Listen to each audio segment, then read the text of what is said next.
everybody doing? Doing well.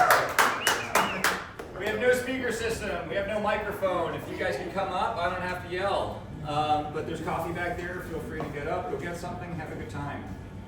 Has anybody been to a 1MC before? Raise your hand. One. Woo! Like none of the organizers have been to one? You're You have? I love it. Yes, I have. 1 million cups stands for 1 million cups of coffee. It was started in 2012 by the Kauffman Foundation out of Kansas City under the premise that we as startups, we engage, we learn, we build community over 1 million cups of coffee.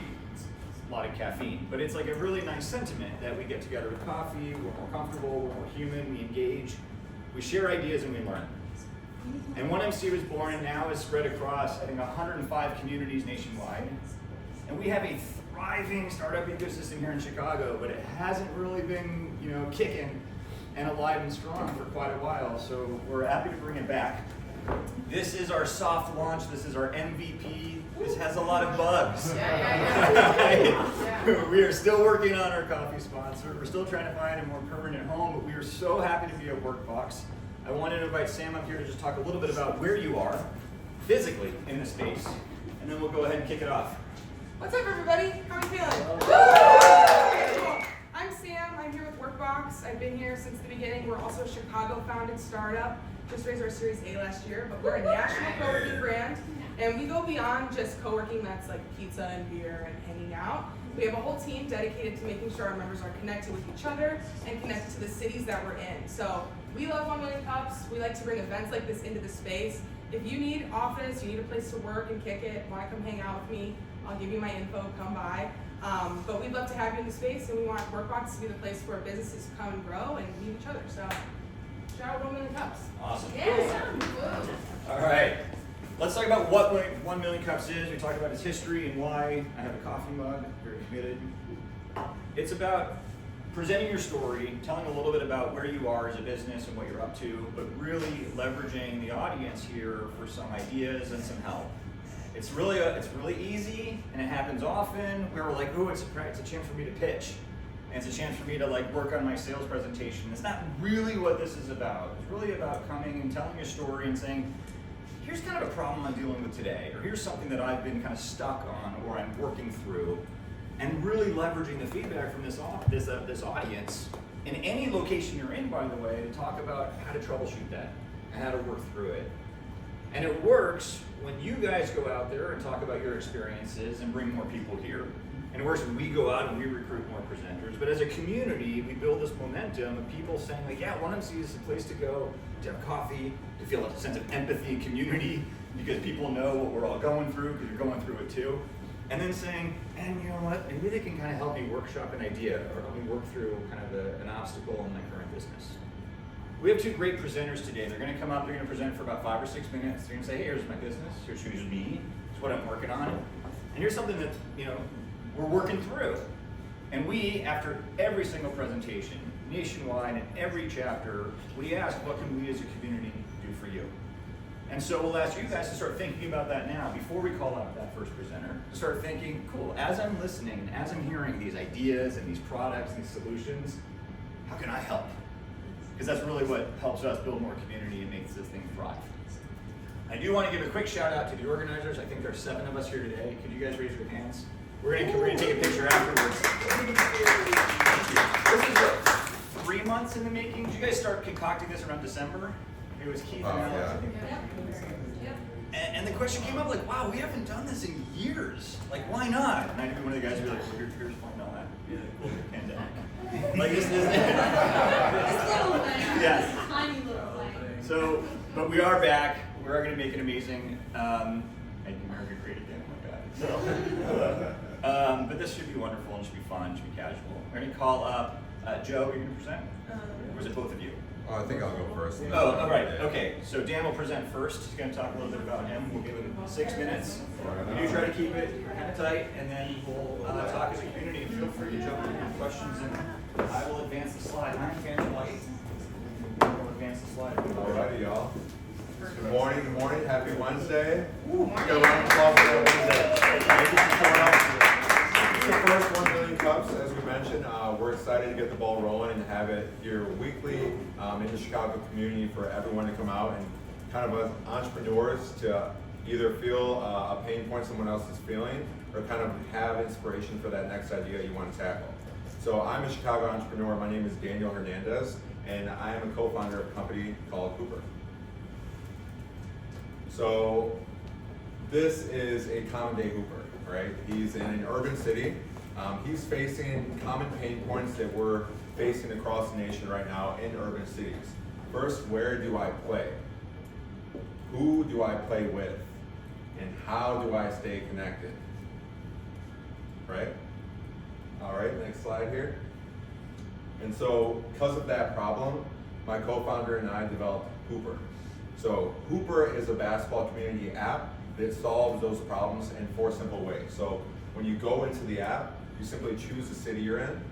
When you immerse yourself in the app, the first thing you'll see is a map of your city. So every blue ping is an indoor court, every orange ping is an outdoor court, and you can even see events in the bottom right. So as you explore, you'll go to see events, leagues, and tournament data. So originally, what we did is we went to the market, we mapped out all the prospective data that we could find in that market, but now we're introducing the development of allowing users to create their own events and their own runs for those events and runs to be listed on that event tab. And then the final step is citywide and court chat. So every one of these courts has an internal chat. So when you're there at the court, you can communicate. When you're not at the court, you can communicate. And then there's a citywide chat. That allows for large messages, like maybe it's -10 in Chicago, right, and it's icy. Do not go to court, right? Just simple messages that allow us to communicate to the city and everyone maybe looking to play about what's going on in that city.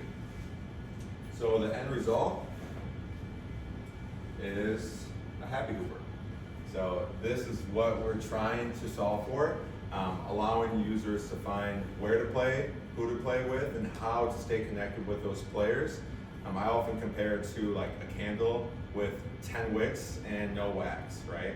So each one of these experiences without software, you start burning the candle, and then by the time you get to the wax, there's no wax for you to continue that relationship. So that's why staying connected is probably the most important part of this software development here. So this is a quick snapshot of our journey. This is Malik Mitchell, my co-founder in New York. He originally thought of Hooper. Previously, I worked at Zipcar and Uber, so that's why I was familiar with it. But he had the same issue. He was in New York, big city, didn't have many friends, made all his friends through playing ball. And then, while at Goldman Sachs, he's like, this is crazy. I'm watching ticker symbols all day. Like, let me create a platform where I feel empowered within my basketball community. And so he called me when I was on a plane. He's like, Dan, you got time to FaceTime? Sure, right? 2 hours later to our plane ride, we decided that we were a really good fit and could lead this venture together. And so soon after, we released Hooper. The first thing we did was host tournaments in New York City, right? It was only a Swift iOS developed app because the backend was free and easier to work with. But we wanted to validate what we're doing and what our users feel about it before we pour in a bunch of time and effort into this venture. Cool. And then that led us to that first tournament. It was like last year in April. Tehran and Corey were on the winning team. So they actually became our city commissioners in that city. So they helped us lead more tournaments and eventually develop that same idea of community, of feedback, into a full-on basketball league. So in New York, we've hosted 4 seasons of the Hooper League so far, each one with an ever-growing wait list with more amenities. Our hashtag is It Gets Better, because every time we've iterated it, we've always tried to add more value to the user experience. And finally, where we're at right now, across our socials, that might be a little bit more, but 6,000 followers, 5,000 active app users, and then about 400, 500 participants. That means like league participants, open runs, Hooper listening parties, so on and so forth. So for entrepreneurs in the room, we have a very simple strategy. We leverage our existing network. we have a niche problem. A lot of people seem to care about that problem, like to connect. So we do that, and then we create rich social content with whatever we do. We try to capture those moments in those interviews, and then moving forward, kind of these two go hand in hand with going to new markets, being strategic, and kind of being somewhere where entrepreneurs don't really expect, or the common user doesn't expect you to be, whether it's on a bus, whether it's on a seat, at a park, and then leveraging college brand ambassador program. So moving forward, what we're really looking for, let's see. Oh, there we go. The main ask for Hooper right now is we're looking for software development, people that know a CTO or that are very technical in how we can develop our next ideas of the application, and as well as grants, fundraising, and then we're always looking for collaborations in the community, because that's the thing that brings us together and allows even things like 1 million cups to move forward. So overall, that's Hoopla, that's our avatar. Chicago Music Listening Party, which is kind of a basketball community party. You have the Hooper League, you have open runs, and of course you have the application. So thank you so much for hosting me for the first 1 million cups. All right. Before kicking it off to the audience and asking what we as a community can do for you, I think my first question is, if you're looking for a CTO and you're looking for, dev, fundraising, collaborations, what are you doing? What is your outreach? What is your plan? What are you doing so far? Yeah, my day is consistently connecting, meetings, leveraging different contacts in my network, and showing up to different networking events, either here in Chicago or in different cities. It's important to grow your network, and different cultures have different sayings, but I know a lot of people like to do business face to face. So that's kind of how we do business at Hooper as well. Awesome. Any questions for Dan? Any comments? Any ways we can help? Yeah. How did you grassroot it in Chicago? Or did you? So it started in New York. From there, when we expanded, we're like, okay, we have the application. Like, what's the first thing we do? The first thing we did was show up to a prospective league. And the league, we just started small mouthing, right? Oh, this is a great league. Oh yeah, what do you do? Oh, I have this app. And from those small conversations, you'll be surprised by how many people are, oh, let me introduce you to someone else, right? Let me introduce you to someone that could give you more visibility. So I think that approach for us was the most important, because we're making a relationship with the people who are going to be using the app, rather than kind of just going on social media and saying, hey, this is available in your city. We could, and we did, but definitely the first option was the first thing we did. Yeah. Are you revenue generating? Yeah, so right now our model for events, we make a lot on events, any leagues, open runs, or listening parties. However, the application right now, we introduced a 99-cent model that allows you to get more out of the app in terms of core analytics and your friend list, and kind of the ability to make an event. And then we're scaling to a $9.99 option, where you have those people that are actively hosting runs and allowing them to see more in depth into their user analytics and those RSVPs. So you're fundraising right now? We're currently in the stage of always open to fundraising, but I would say we've been offered funds before from, say, like a professional NBA player, and we still felt that the technical piece, it has to be the right investor for us to move forward. Otherwise, those same funds would be kind of divested into the same problem we're So already you're facing. bootstrapping, you don't necessarily Right. need one, you don't necessarily need that one. Correct. You need a CTO though, right? Correct.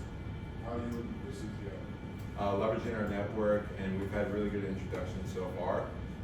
So you think you're gonna find somebody? I think we'll find someone, yeah, but we're at the stage where it's like, we want to find someone that's dedicated to the mission and able to move us forward. I think a lot of people are capable of fulfilling what we need, but yeah, as founders, we need someone who's as passionate as we are about this issue.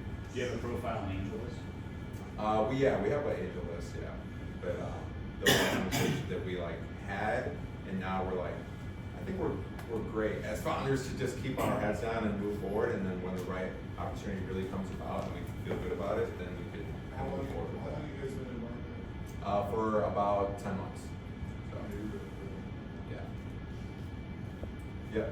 I'm an individual player, what keeps me using your app instead of just moving to a group chat with my new friends that I met in your app? Yeah, the group chat's a great option. I think for group chats in general, whether it's Instagram, whether it's texting, the multitude of group chats, and then having the history of like who says what, and you'll be in a group chat and not know that person's name corresponding to their number.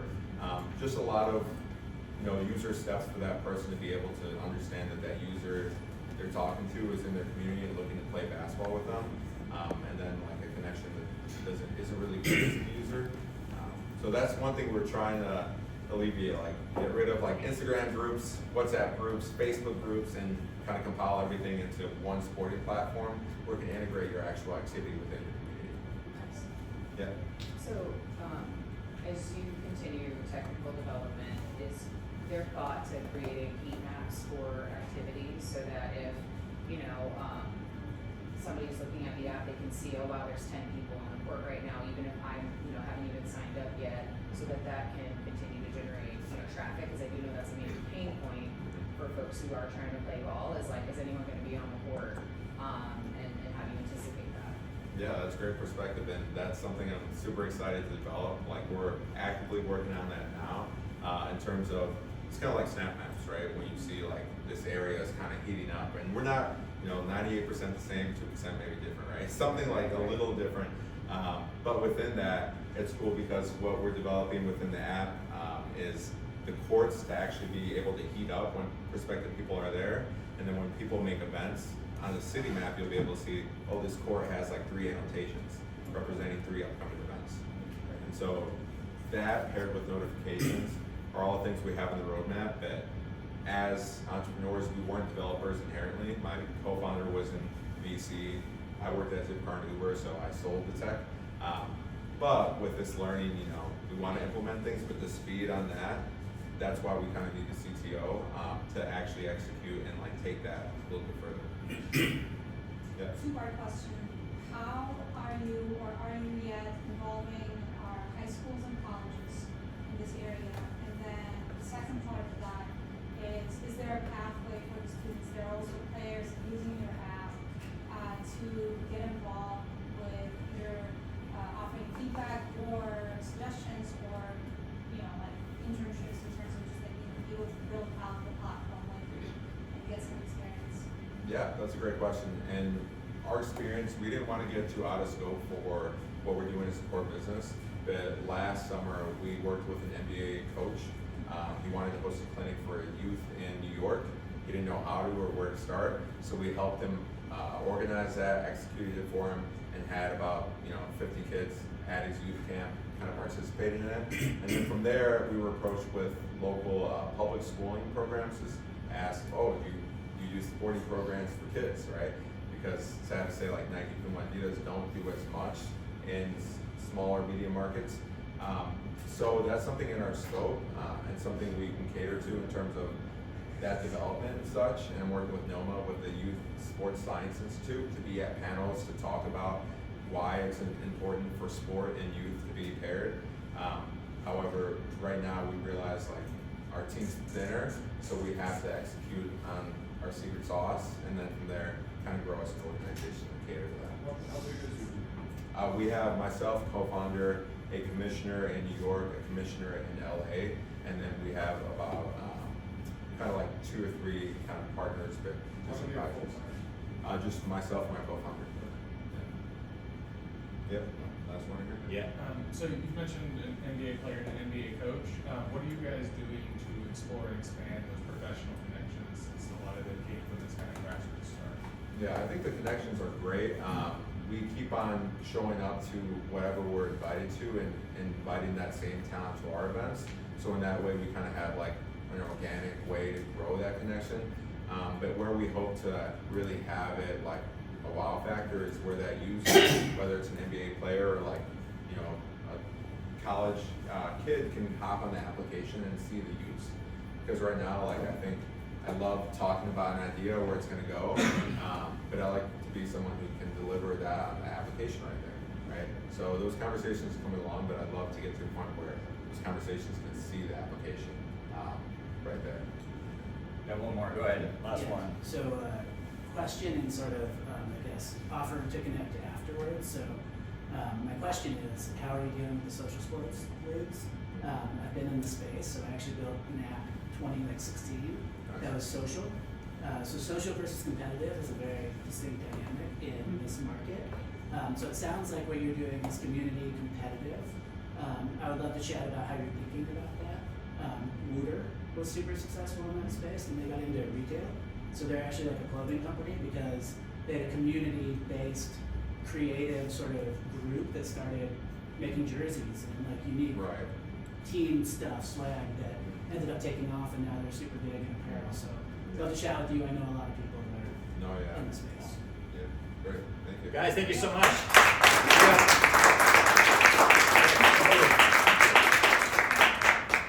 We got one more presenter, we're gonna bring him up, same format, and then afterwards, we'll invite the presenters back up, we'll say goodbye to everybody, take some coffee with you. But the organizers and the presenters will take a picture, following that. Joey, you want to go ahead? He's right.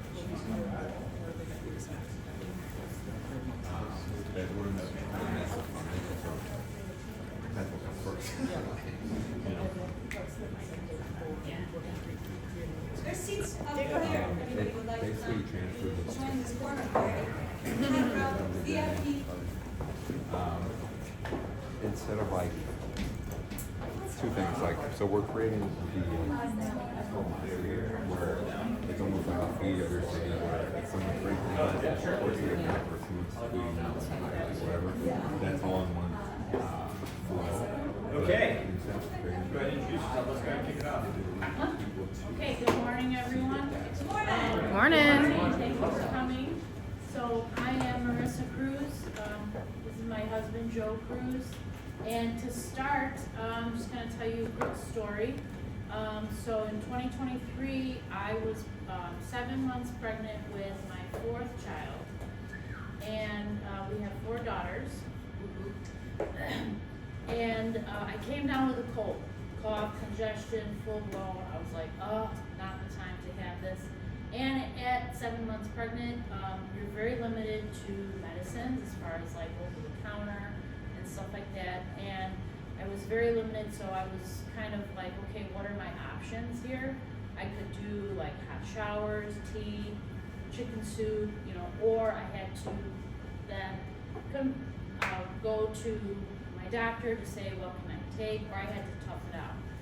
And at that time, my husband Joe was experimenting with elixirs because this was kind of this thing that we kind of saw. We did some research of what elixirs are, and I told him, I said, well, I need something because this is very uncomfortable to be sick and to be 7 months into my pregnancy where I'm limited.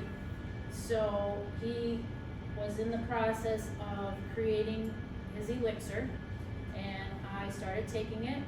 And after the 2nd day of taking it, I would just take it on the day, just once, twice a day. My symptoms started to alleviate, and I was very excited because I was feeling better. The congestion, the cough was going away. And after that, we sat down and had a conversation of like, well, we've got something here of something that we can give to ourselves, but then also to our children. And it's a alternative to the over-the-counter medicines that sometimes, 1, don't taste good, 2, can have some side effects, and just sometimes just masks the like the issues of the ailments, but they don't necessarily take it away. So, so then after doing some recipe adjustments, we just went head on and we created our honey bomb elixirs. And with our elixirs, they have 9 ingredients. Honey is the base. We use, and it's local honey from local honey farms here in the Chicago, Illinois area. And what we put in there as well is apple cider vinegar, cayenne pepper, black seed oil, ginger, garlic, cinnamon, onion, and lemon zest. So these 9 ingredients that we put together, one, it tastes well because it compared to a medicine, but then second, it really helps to alleviate those cold cough symptoms. And then also what I found is that it also gave me some energy, especially being at that point of my pregnancy. My energy level was down, so I noticed too that it was helping me stay up with my energy. So I took it for the remainder of my pregnancy, and I felt good. I had a successful delivery, and baby was here. And now, whenever any of our 4 daughters come down with any type of congestion, cold, they feel a little worn down from if their immunity is down, we just give this to them, and they'll take it by the spoonful. They also were telling us that they like it, so the taste is good, and and then so. So then created this honey elixir with the main focus that these ingredients would be a way to combat the health instead of being ingredients like in your food, right? So the 9 ingredients here, cut off here at the bottom, but was honey, cinnamon, cayenne pepper, apple cider vinegar, black seed oil, garlic, ginger, and onion. And you, as adults, you recognize all those ingredients and you know the health benefits of those ingredients. And so that was the whole reason for us creating this product and us bringing it to market here. Next slide. And then so roadmap here. So Marissa had the 4th baby here in October, and so she began taking the honey elixir. We finalized the recipe, and then we started getting feedback from family and friends. And after we got feedback from family and friends, we kind of started saying, okay, well, it helps us, benefits us, but now it's helping some other people. And we started getting some really serious feedback as far as for that. So we said, all right, let's bring this to farmers markets because that's where probably our customer will be when it comes to this product. So our V1, we were Victoria's Hive Honey Elixir. And so we were mason jars, we had a hexagon logo, there was bees in the logo. We were viewed at as a honey company. And we were like, well, we're an elixir company, we're not a honey company. So we had to make some adjustments. So V2 was Honey Bomb Elixir, healthy and productive.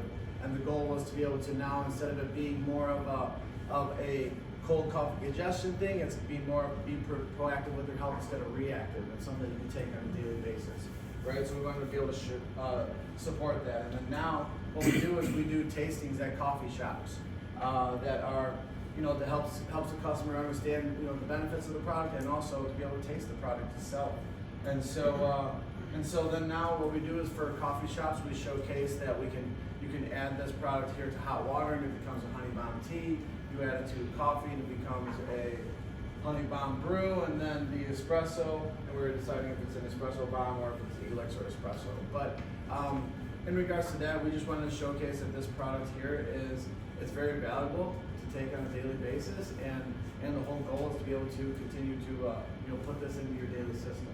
Next slide. And then the 3 ways that the goal is to drive growth for the company here is through corporate wellness programs to be able to connect with any co-working spaces or workspaces to be able to get the product in there as far as to keep the individuals healthy and continue to move forward and productive. We're in retail and for locally and regional as far as for coffee shops, juice bars, and gyms. And then we also have through our website is a subscription model and that has 3 different tiers as far as for the B2C type of customer. And that's where we're at and the direction where we're going. So what can we, as a community, do for you? So if you know any co-working spaces, speak to anyone who's the decision makers, that would be a great introduction first. And then any other coffee business owners, spas owners, and just any decision makers that see value in this product here, we're open to any suggestions because we've been approached with cooks as far as for how they started using this product in their food. We have gyms that people start using this as far as for pre-workout or post-workout. So we're learning that there's a lot of different use cases for this, but mainly it's to be able to, as as a health conscious individual, to be able to get these ingredients into your system without putting them in food, as far as for being them as an ingredient to make it taste good. Yeah. Have you considered spas? Yep, spas, and so at spas, it's just a product that just kind of goes there as far as for retail, essentially. And we do tastings to be able to showcase to the community as far as for the benefits of it and the tasting. But yeah, spas are okay. It's just to be able to get any connection to the spas, like what we're looking for. Yes. Just because you put your two gyms up there, I used to do a lot of endurance sports, and Stuart does that too. Honey is already kind of like part of the regimen for pre and post race, and also like nothing worse than getting your training for a big race and you get sick halfway through it, and that throws you off your training program, right? So I think there's still kind of that like gym tie-in. Yes, I go to the gym. So maybe the running community, I don't think it's good with that at all, but like giving away samples of races, would be a way to kind of get it out of it. Yeah. Thank you very much. Yes. What would I see this alongside in other places? Like, what first came to mind to me is that I would go to topics right, and I see this alongside some of the other, holistic types of remedies. Like, I understand what an elixir is, but I think that that's something that might be a bit new, to other people who might be looking for this natural type of remedy.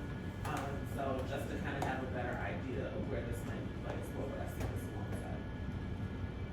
As far as say for retail, in stores and what it would be alongside would probably be like in a Trader Joe's, Whole Foods, or more of like a smaller farmer's market type store.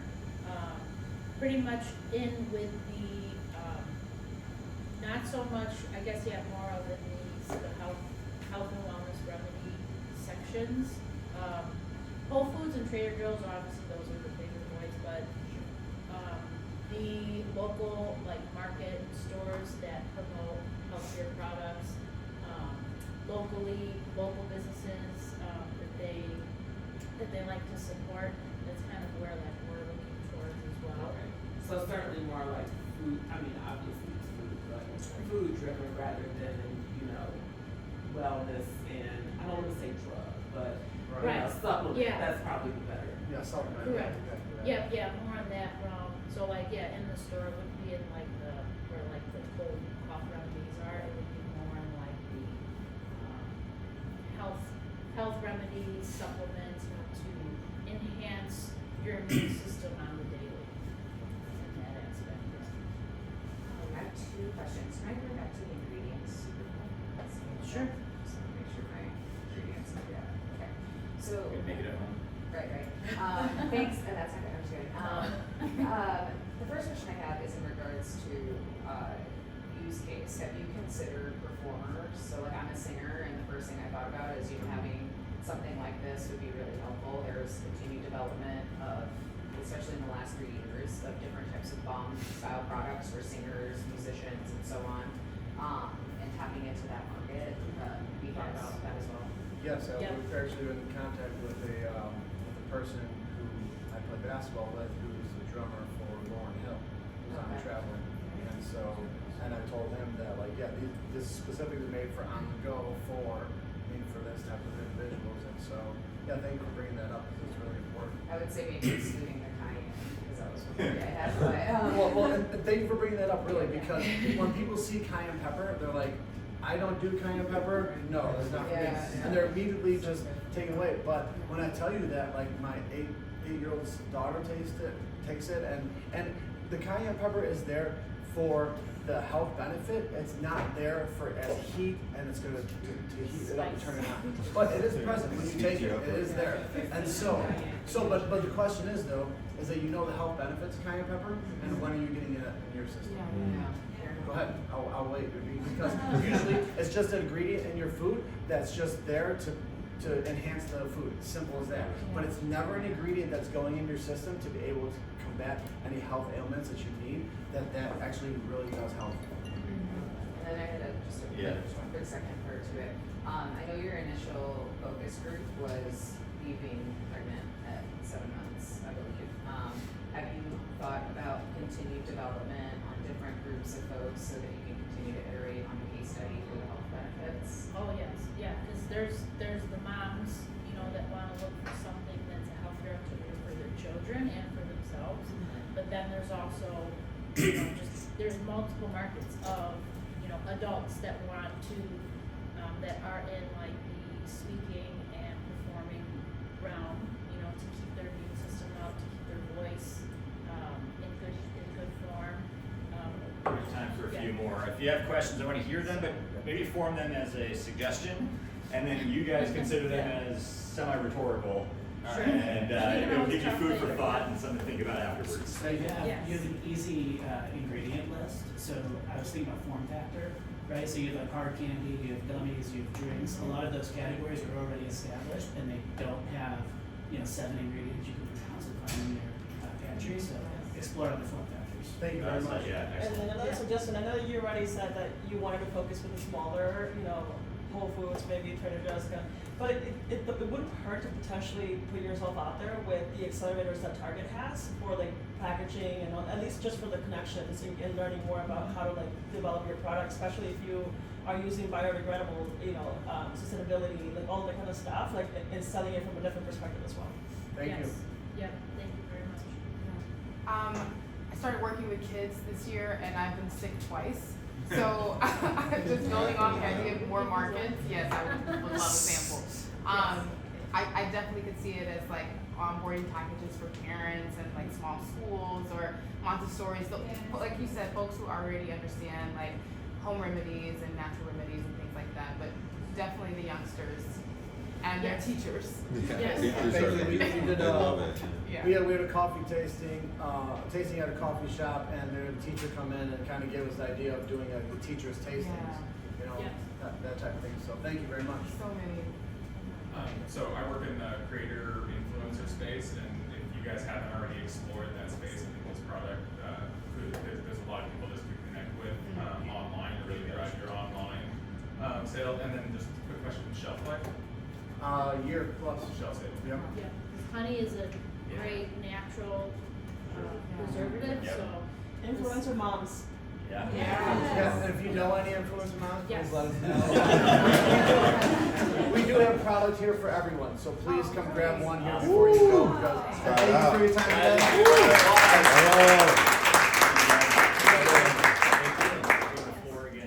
I want to thank Dan, I want to thank Marisa, I want to thank Joe, I want to thank you guys for coming out. We want to talk about how to sign up for next week, how to keep the ball rolling, and the enthusiasm and then going. Thank you again so much for coming out on a Wednesday morning. It's really excited that you guys are here to kick this off with us. And if you wanted to just follow the Chicago Tech Community Calendar, it's chirl.com. It doesn't only have this event every Wednesday, but it also has, the goal of that project has been to kind of unify what's happening in Chicago Tech and find it in one place, easily accessible to all of us who are trying to be better connected with the community here. But yeah, you can go there and find it. And again, thank you so much. Woo! See you next week. Yeah, we get the organizers and the presenters. And if you're in that space, I think Oh, one last thing before I forget. If you are a founder at 1mcchicago.com, we would love to hear as a community what you're working on here with us in Chicago.